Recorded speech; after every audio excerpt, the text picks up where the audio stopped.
L'évaluation de l'élève en tout début consiste à l'observer. On l'observe l'enfant pour connaître les comportements qu'il faut modifier.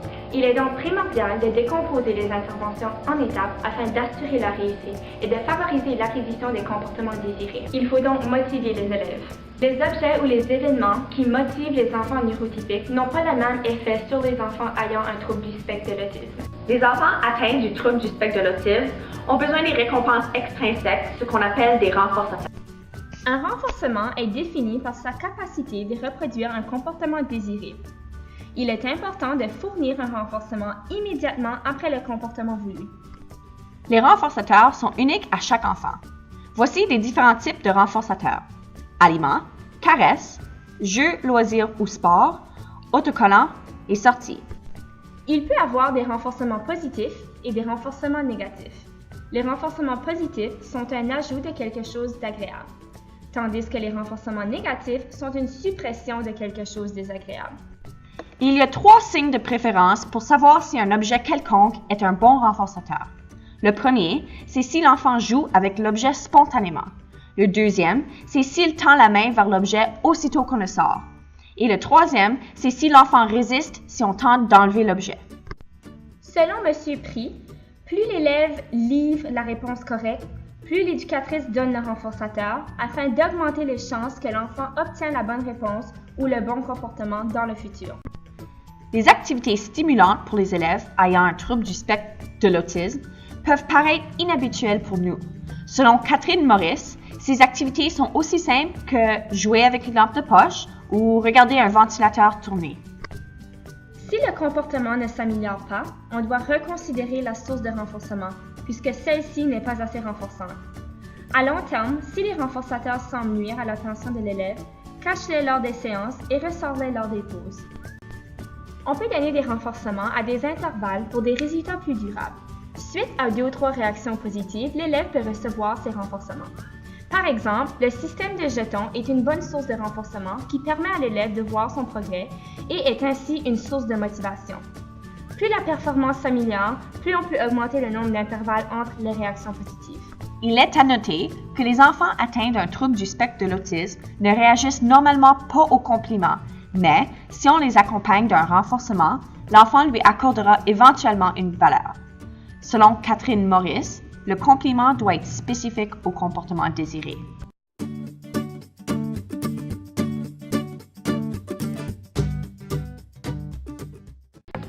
Stéphanie est une élève présentant un trouble du spectre de l'autisme. Elle travaille avec son intervenante Jenny. Jenny lui pose: Stéphanie, est-ce que tu peux me montrer où est l'ordinateur?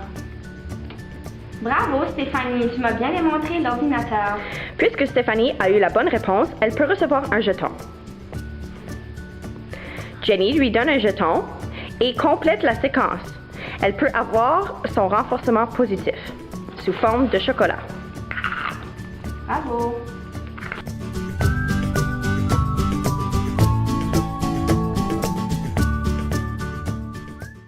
Stéphanie est un élève atteint du trouble du spectre de l'autisme. Son intervenante Tasha lui pose la question: Stéphanie, si tu peux me montrer la télévision, je vais te t'enlever 2 minutes de travail. Peux-tu me montrer la télévision? Bravo Stéphanie, tu m'as montré la télévision. Allons jouer! Ainsi, l'intervenante Tasha lui a donné un renforcement négatif puisqu'elle a enlevé 2 minutes de travail. Une punition est définie par sa capacité de réduire ou corriger un comportement inacceptable. Il est important de fournir une punition immédiatement après le comportement non voulu. Il peut avoir des punitions positives et des punitions négatives. Les punitions positives, c'est un ajout de quelque chose de désagréable, tandis que les punitions négatives est une suppression de quelque chose d'agréable. Les punitions utilisées par les intervenants sont corriger le comportement, réorienter l'élève, lui dire non, ou tout simplement ignorer la mauvaise réponse. Il est à noter que les punitions sont uniques à chaque élève. Il y a 2 méthodes courantes de punition. La première est l'effort éventuel. C'est quand l'enfant doit mettre l'effort dans le but de réparer ou corriger les dommages de son mauvais comportement. Par exemple, si l'enfant urine dans ses pantalons, il doit ramasser son propre dégât. La deuxième méthode, c'est la rétroaction négative. Et c'est lorsqu'on doit dire non au mauvais comportement de l'enfant.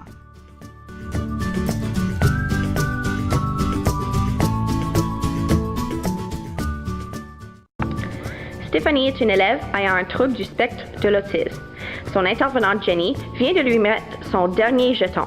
Mais tout à coup, Stéphanie commence à agir et cogner ses mains contre la table, ce qui est un comportement non désiré. Jenny, l'intervenante, doit alors lui donner une punition négative. Stéphanie, regarde-moi dans les yeux. Ton comportement est inacceptable, ainsi on va devoir faire une tâche d'extra.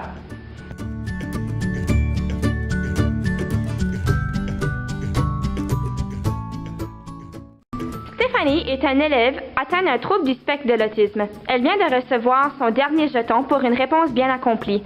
Tout à coup, elle commence à frapper la table brusquement, un comportement qui est non désiré chez Stéphanie. Ainsi, son intervenante Tasha doit intervenir pour lui donner une position négative. Arrête, Stéphanie, regarde-moi. Tu ne te comportes pas comme il faut, je t'enlève tes privilèges d'ordinateur.